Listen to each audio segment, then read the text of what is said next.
दोस्तों आज की इस वीडियो में हम लोग बिहार डीएलएड एंट्रेंस एग्जाम के लिए सोशल स्टडी के मोस्ट इंपॉर्टेंट 50 क्वेश्चंस करने वाले हैं। और आप लोग दोस्तों चेक कीजिएगा 50 में से कितने क्वेश्चंस का आंसर आप सही कर पाए, ठीक ना। और देखिए इस बात को लिख लीजिएगा, ऐसे स्टूडेंट जिनका 50 में से 45 क्वेश्चंस का आंसर सही होता है, लिख लीजिए उनका एंट्रेंस एग्जाम में काफ़ी अच्छा स्कोर होगा, इस बात की गारंटी है, ठीक है ना। 50 में से 45 क्वेश्चंस जो सही करते हैं वो काफ़ी अच्छे नंबर लाने वाले हैं एंट्रेंस एग्जाम में। अब आप लोग चेक कीजिएगा और बताइएगा कितना स्कोर आपका हुआ है। कुछ स्टूडेंट 50 में से 50 भी कर सकते हैं, कुछ स्टूडेंट 50 में से 49 भी स्कोर कर सकते हैं। चलिए स्टार्ट करते हैं, जो पढ़े हैं होंगे वही कर पाएंगे, ठीक है ना। फर्स्ट क्वेश्चन, निम्नलिखित में से भारतीय संविधान सभा का अध्यक्ष कौन था। अब कुछ स्टूडेंट कहेंगे कि सर हमने तो याद किया है कि भारतीय संविधान सभा के स्थायी अध्यक्ष कौन थे और अस्थायी अध्यक्ष कौन थे।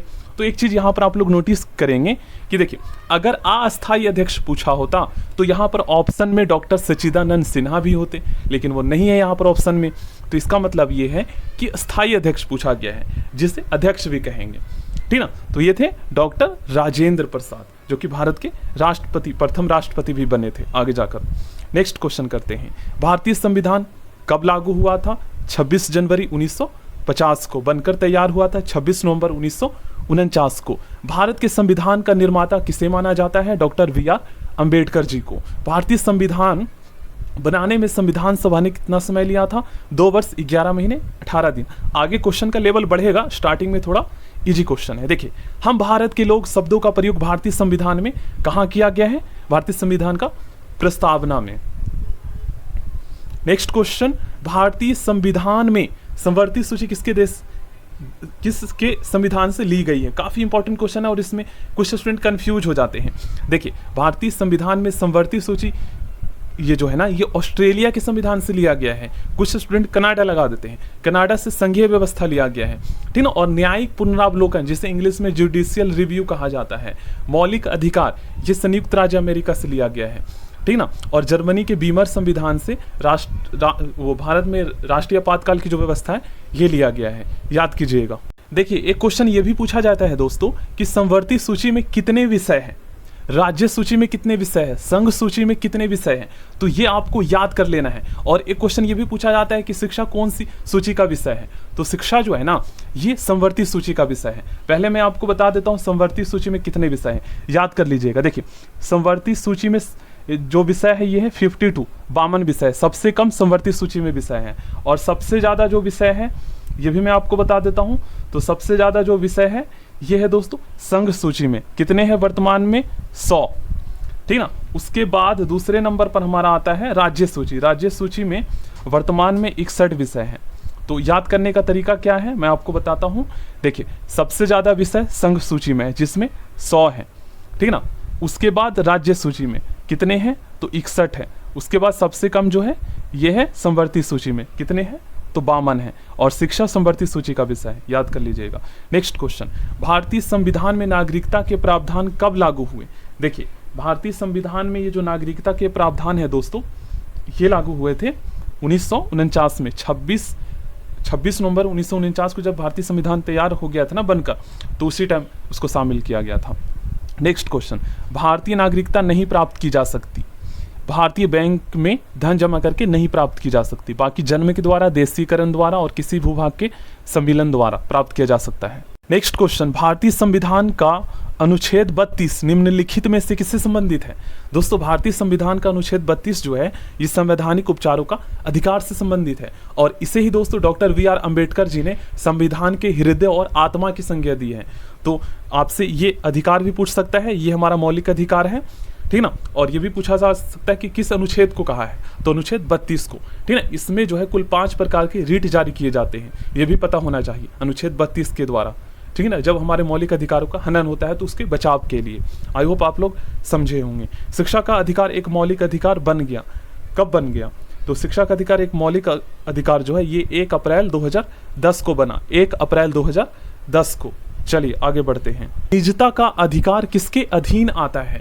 दोस्तों निजता का अधिकार अनुच्छेद 21 के अधीन आता है।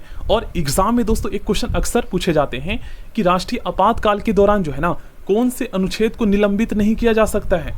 देख लीजिए कितना ज़्यादा शक्ति प्रदान किया गया भारतीय संविधान के द्वारा भारत के नागरिकों के अधिकार को सुरक्षित करने के लिए। तो अनुच्छेद 21 और 20 को आपातकाल के दौरान भी निलंबित नहीं किया जा सकता है। अब इसके अंतर्गत कौन से अधिकार आते हैं ये मैं आपको बता देता हूं। तो इसके अंतर्गत जो अधिकार आते हैं ये है जीवन और व्यक्तिगत स्वतंत्रता का अधिकार आता है, जिसे हमसे नहीं छीना जा सकता आपातकाल के दौरान भी। मतलब अनुच्छेद 21 और 20 निलंबित नहीं होते। ये पूछा जाता है एग्जाम में। भारतीय संविधान के अनुसार निम्नलिखित में न्यायालय में कौन परिवर्तनीय है?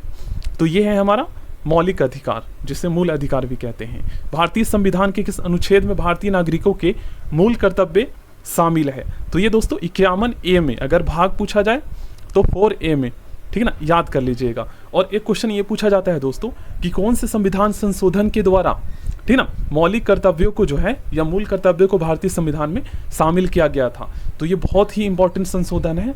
ये है दोस्तों 42वें संविधान संशोधन के द्वारा 1976 में, ठीक ना, डॉक्टर स्वर्ण सिंह समिति के सिफारिश पर, यह भी पूछा जाता है, डॉक्टर स्वर्ण सिंह समिति के सिफारिश पर जो है 42वें संविधान संशोधन के द्वारा भारतीय संविधान में जो है कुल स्टार्टिंग में, प्रारंभ में कुल 10 मौलिक कर्तव्य शामिल किए गए थे उस टाइम पर, याद कर लीजिएगा 1976 में।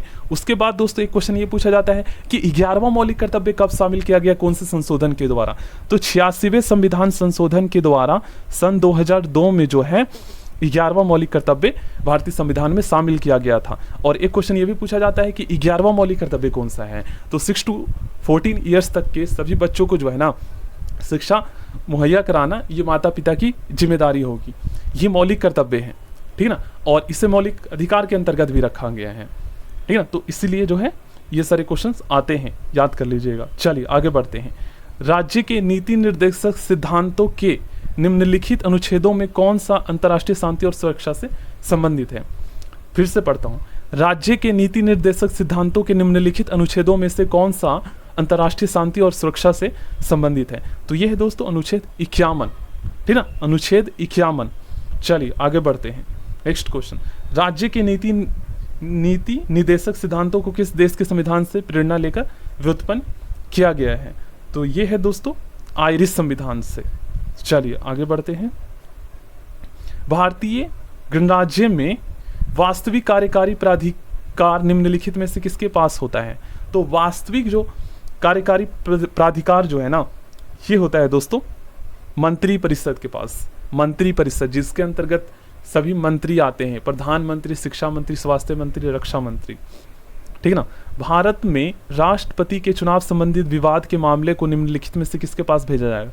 डायरेक्ट सुप्रीम कोर्ट के पास, ठीक ना, जिसे सर्वोच्च या उच्च न्यायालय भी कहते हैं। याद कर लीजिएगा, ठीक ना। कौन सा क्वेश्चन था हमारा? तो इस क्वेश्चन का सही आंसर हो जाएगा भारत का उच्चतम न्यायालय को, सुप्रीम कोर्ट को। भारत का उपराष्ट्रपति होता है दोस्तों, भारत का जो उपराष्ट्रपति होता है ना, ये राज्यसभा का पदेन अध्यक्ष भी होता है। तो अगर आपसे पूछा जाए कि राज्यसभा का पदेन अध्यक्ष कौन है, तो ऑप्शन में प्रधानमंत्री होंगे, उपराष्ट्रपति होंगे, राष्ट्रपति होंगे, तो उपराष्ट्रपति बताना है, ठीक ना। और राज्यसभा का सभापति भी इसे कहा जाता है। कई तरीके से क्वेश्चन एग्जाम में आते हैं। भारत के प्रधानमंत्री का कार्यकाल कितना होता है? दोस्तों भारत के प्रधानमंत्री का कार्यकाल जो है ना, जब तक उसे लोकसभा के बहुमत का समर्थन प्राप्त हो, ठीक है, जब तक उसका लोकसभा में बहुमत रहता है तब तक वो रहेंगे। कोई जरूरी नहीं कि 5 साल, 10 साल, 15 साल रहेंगे। वैसे चुनाव जो है, आम चुनाव वो हर 5 साल बाद होते हैं, तो बहुमत मिलता जाएगा, सरकार बनती रहेगी, प्रधानमंत्री के पद पर वो बने रहेंगे। भारत के किस संवैधानिक अधिनियम में मतदान करने की आयु घटाकर 21 वर्ष से 18 वर्ष कर दी गई थी? काफ़ी ज़्यादा इंपॉर्टेंट क्वेश्चन है। तो ये दोस्तों 61वां संविधान संशोधन अधिनियम के द्वारा भारत में जो है मतदाता की आयु 21 से घटाकर 18 कर दिया गया था। 61वां संविधान संशोधन, याद रखिएगा। भारत में वित्त आयोग की नियुक्ति कौन करता है? दोस्तों भारत में वित्त आयोग की नियुक्ति जो है ये करता है भारत के राष्ट्रपति, भारत के राष्ट्रपति। क्वेश्चन नंबर 23, नई दिल्ली में गणतंत्र दिवस पर भव्य परेड की सलामी कौन लेता है? इस क्वेश्चन का सही आंसर होगा राष्ट्रपति। भारतीय संसद में शामिल है दोस्तों। भारतीय, अगर आपसे पूछा जाए कि भारतीय संसद के कितने अंग हैं, तब आपको बताना है 3, और सदन पूछा जाए तो 2। तो देख लीजिए यहाँ पर राष्ट्रपति, लोकसभा और राज्यसभा ये शामिल है। नेक्स्ट क्वेश्चन 25 में, लोकसभा का चुनाव में उतरने के लिए प्रत्याशी के लिए निर्धारित न्यूनतम आयु क्या है? तो देखो गाइस, लोकसभा के चुनाव में एक कैंडिडेट का जो न्यूनतम आयु है ना, ये 25 वर्ष निर्धारित किया गया है। प्रधानमंत्री बनने के लिए भी 25 वर्ष आयु होना चाहिए, ठीक ना। अगर आपसे पूछा जाए कि राष्ट्रपति बनने के लिए और उपराष्ट्रपति बनने के लिए और राज्यपाल बनने के लिए कितना आयु निर्धारित किया गया है न्यूनतम, तो 35 वर्ष तीनों के लिए, और राज्यसभा का सदस्य बनने के लिए 30 वर्ष, ये याद कर लीजिएगा। चलिए क्वेश्चन नंबर 26, लोकसभा के अध्यक्ष का चुनाव किया जाता है। दोस्तों, लोकसभा के अध्यक्ष का जो चुनाव है ये लोकसभा के सदस्यों द्वारा किया जाता है। भारत सरकार का प्रथम विधि अधिकारी कौन होता है? दोस्तों, भारत सरकार का प्रथम विधि अधिकारी भारत का महान्यायवादी होता है, ठीक है, अटॉर्नी जनरल ऑफ इंडिया जिसे कहते हैं। और अगर आपसे पूछा जाए कि किसी राज्य के प्रथम विधि अधिकारी को क्या कहते हैं, तो उसे महाधिवक्ता कहा जाता है, ठीक है ना। प्रथम लोकसभा स्पीकर कौन थे? जीवी मावलंकर जी थे, ठीक ना। यह निर्णय लेने का अधिकार किसको है कि बिल मुद्रा बिल है अथवा नहीं, तो ये दोस्तों लोकसभा अध्यक्ष को, ठीक ना। भारत का प्रधानमंत्री, दोस्तों भारत का केवल प्रधानमंत्री ही नहीं, शिक्षा मंत्री, स्वास्थ्य मंत्री, रक्षा मंत्री, वित्त मंत्री, ये सभी भारत के राष्ट्रपति के द्वारा नियुक्त किया जाता है।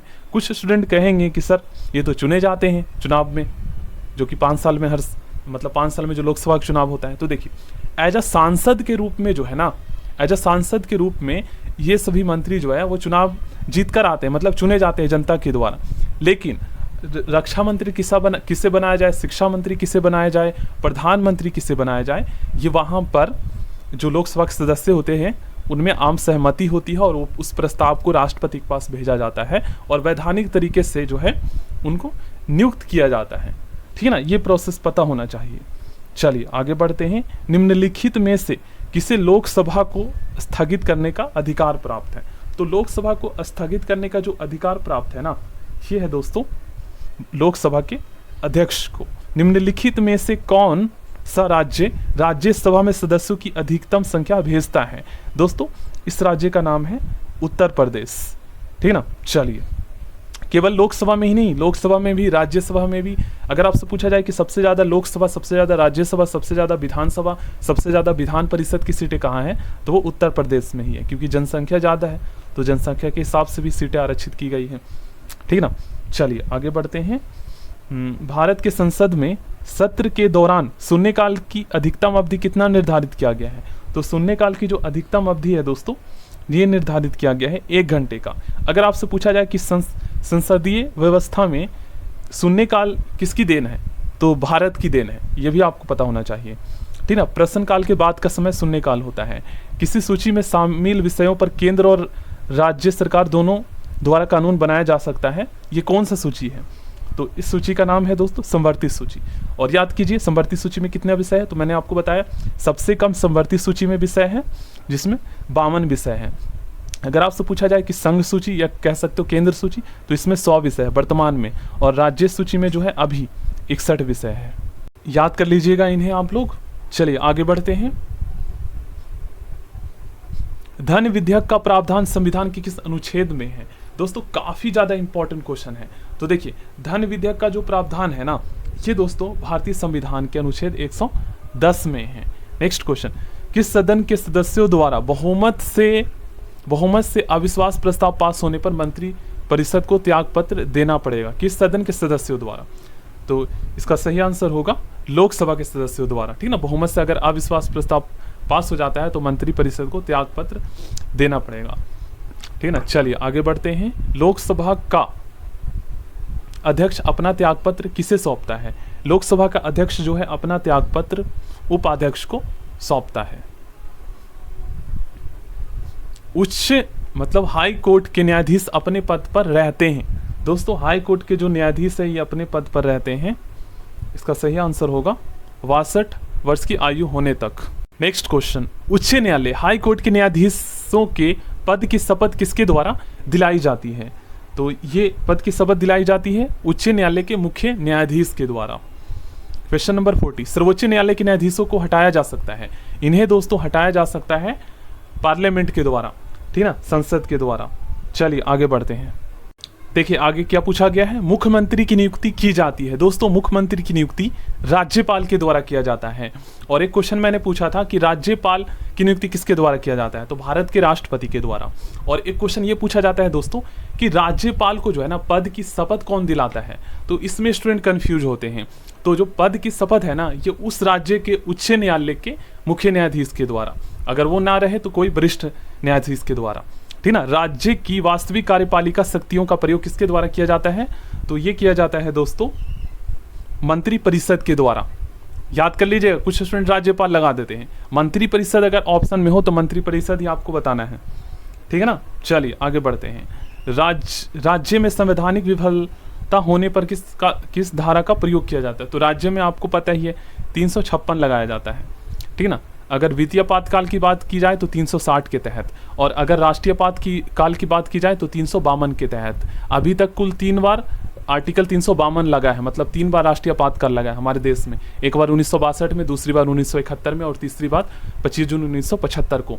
और आज तक अभी तक जो है ना एक बार भी जो है वित्तीय आपातकाल नहीं लगा है, ये याद रखिएगा। चलिए क्वेश्चन नंबर 44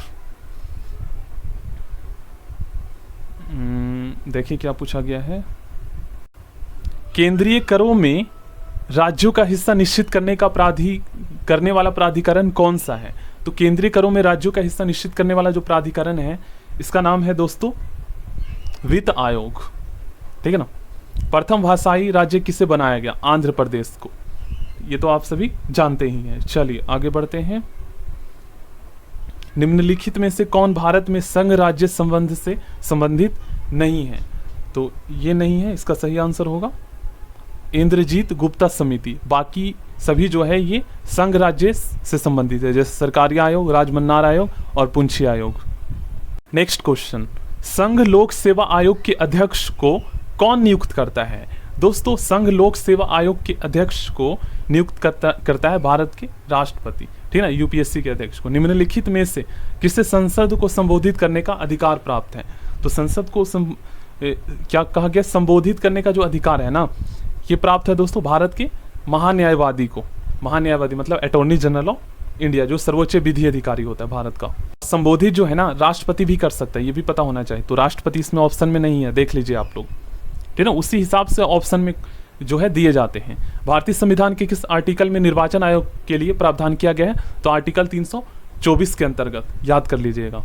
भारतीय संविधान की 10वीं अनुसूची किस विषय से संबंधित है, तो ये दोस्तों दल बदल से संबंधित है, ठीक ना, दल बदल कानून से संबंधित है भारतीय संविधान की 10वीं अनुसूची। बताइएगा आप लोग दोस्तों प्लीज कमेंट बॉक्स में 50 में से कितने सही हुए, जिनका 45 सही हुआ या 44 या 43, इनका एग्जाम में लिख लीजिए, काफी अच्छा स्कोर होने वाला है, ठीक ना। कम से कम जिनका 43 भी स्कोर हुआ है वो काफी अच्छा, मतलब उनका तैयारी हो रखा है।